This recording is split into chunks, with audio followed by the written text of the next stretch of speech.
Art of communication में एक word आता है माइंडफुलनेस। हमारे जो हेल्थ केयर वर्कर्स हैं उनको ये समझना बहुत ज़रूरी होता है कि माइंडफुलनेस हमें किसे कहते हैं।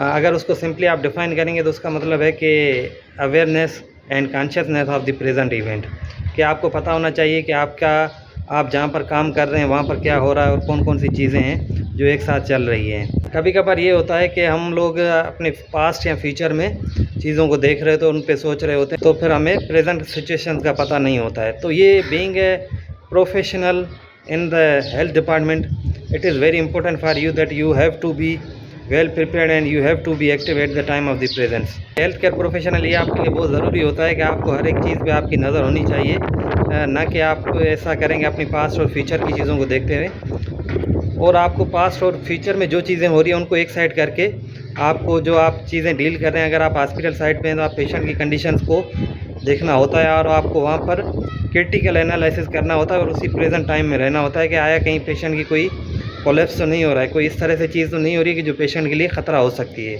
तो इसलिए बीइंग हेल्थ केयर प्रोफेशनल ये बहुत ज़रूरी होता है कि टू द पॉइंट जो सिचुएशन चल रही है उसको देखें और उसके साथ साथ उन पे काम करें। अगर इस तरह की कोई कॉम्प्लिकेशंस हो रही हैं तो उनको इम्प्रूव करने की कोशिश करें और उस पर फोकस करें। इतना ज़रूरी होता है माइंडफुलनेस रहना कि आपको उस एनवायरनमेंट का अवेयरनेस होनी चाहिए और आप वहीं पर ही होने चाहिए, फिज़िकली भी मेंटली। आप क्या कर रहे होते हैं, आप ह्यूमैनिटी को सर्व कर रहे होते हैं।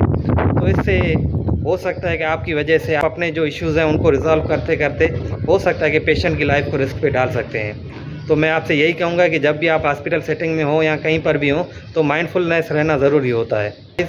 आपकी वजह से किसी की जान भी जा सकती है। So it is very important for you to remain in your present time and look at every minor changes in the hospital settings, otherwise you may risk the life of a patient.